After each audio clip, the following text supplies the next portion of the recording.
Hello guys, masaya ako dahil nakakapag-vlog ako dito personally dito sa YouTube channel ko. And then ay gusto lang akong sabihin na something na personal. Masaya akong isipin na malaya ako dito sa YouTube channel ko. May sarili akong room kung saan pwede ko i-upload yung gusto kong i-upload, sabihin yung gusto ko sabihin. And then, ah para sa akin super appreciable na yun, super super needable at super super cherishable para sa akin. Anyway, di ko alam talaga, these few days parang parang nilalaman ako ng psychological ko, kasi tinitingnan ko yung psychological ko as behavior and emotional tone. Yung tono ng mood ko ay hindi ko maintindihan. Parang wala lang yung tono niya. Parang siyang dull na, hindi nga ako sobrang feel alive kung minsan eh. Parang minsan nakakaramdam ng detachment sa sarili kong katawan. At saka yung tono ng mood ko, parang mahina lang yung pulse o yung consciousness level ay hindi hindi normally active. Yung consciousness, yung brainwave, yung brainwave sobrang baba. Sa sobrang baba ng brainwave, hindi na to beta. Kasi kung beta wave ka, ibig sabihin buhay na buhay ka. Pero pag nasa alpha ka, ibig sabihin sobrang relax mo. Sa sobrang relax mo, hindi mo maramdaman minsan yung paligid at hindi mo maramdaman yung pagiging buhay masyado pag nasa alpha ka. I don't know, hindi ko alam kung anong nag-i-interrupt sa akin para mag ma-set yung mood ko at psychological sa gantong sitwasyon. Anyway, siguro dahil sa mga nangyari, mga past experiences pa rin. At hindi ko alam ang gagawin doon. Ayun kasi yung mental state ko for now, yung current mind, yung mental state ko. And you know, it's trouble because may thoughts, may psychological at may reaction sa paligid ko ay nakadefine sa experience ko sa paligid ko. At kung ano yung pananaw ko sa paligid ko, at kailangan ko talagang i-rebuild yung worldview ko, baguhin yung worldview ko, baguhin kung paano ako tumitingin sa paligid. Hindi kasi healthy yung paraan ng pag-iisip ko.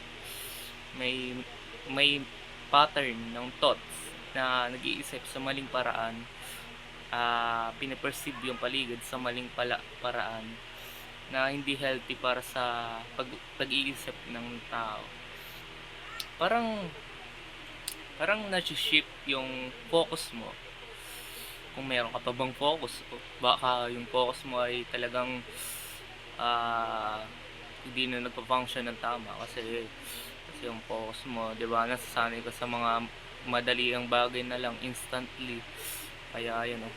Anyway, yung focus na tinutukoy ko ay yung focus mo at pagbibigay mo ng attention consciously at self-awarely. Pagbibigay mo ng ng halaga sa paligid mo at sa emosyon mo. Di ko alam kung paano ko i-reset yung utak ko. Kailangan ko ng neural update. Sa madaling salita, kailangan ko i-modify kung paano ako nag-iisip. Kailangan ko baguhin yung thoughts ko. Instead na ganyan ako mag-isip, baguhin ko, i-reframe ko yung mga thoughts ko. Yung pagre-react ako sa mga bagay, i-reframe ko rin. Kailangan ko ng analysis at kailangan mo ma-find out kung anong cause ng abnormalities sa pag-iisip ko. At especially pag overthink na rin. Kailangan kong ma-find out kung yun bang mga ginagawa kong yun ay nakakasama sa mental health ko. Dahil, ayoko naman na maging sad na ako emotionally. through my aura, through my energy. Maging sad na ako and yung emotion ko. Basta, ayun o, parang mag-resonate yung sadness sa buong katawan mo at kumilos ka na parang may nag-overlay na mood sa katawan mo. Anyway, kailangan ko ayusin yung mental health ko kasi yung mental health nag-a-appear yan sa appearance at kabuuan ng tao, sa galaw niya, sa kahit yung pag-exist niya lang, pwede mo siyang ma-judge na ganito yung mood niya, ganyan. Nag-a-appear yung mood at ang alam ko lang, pwede mong ibaguhin yung mood mo at maging healthy yung paligid mo by by rebuilding your consciousness, rebuilding your the way you think things and the way your mood process things. Kailangan natin i-reset at buuin ulit yung sarili natin. Sa madaling salita, kung ilalagay natin to sa madali ang words, kailangan natin baguhin yung sarili natin at i-rebuild yung pag-iisip natin at i-rebuild yung thoughts natin, i-rebuild yung reactions natin at nagkaroon ng analysis pagdating sa mood at suriin yung mga feelings na nararamdaman natin. I need to debug my entire being mentally at cognitionally, the way kung paano nag-work yung brain ko. Kailangan kong sumaalim sa framework or surgery, metaphorical lang surgery kung saan i-rebuild ko yung cognition ko kung paano ako nag-iisip. Just a metaphor. It's metaphorical. I'm just saying it as metaphorical. Kasi basta kailangan, kasi pag hindi maganda yung pakiramdam mo at parang tingin mo hindi normal yung vibe na nararamdaman mo at emosyon at hindi normal yung mental health mo, kailangan mo talagang kumilos at alamin kung ano yung mali at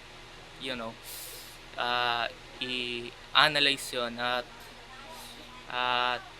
i-heal yung mga pwede mo i-heal at iayos ulit yung entire human being mo, your entire cognition mo.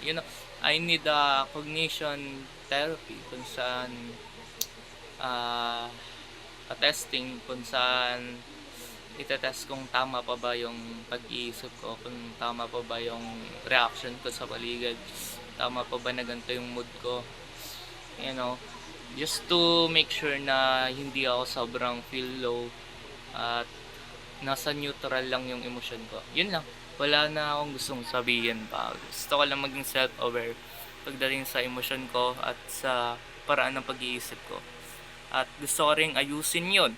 So summary, lahat ng sinabi ko ay about sa pag-aayos ko sa buong mental being ko at sa mental health ko rin, pag-aayos sa sarili. Yun lang yung punto ko doon. So maraming salamat sa panonood and see you again sa susunod na video. Like, comment, at subscribe, and bye.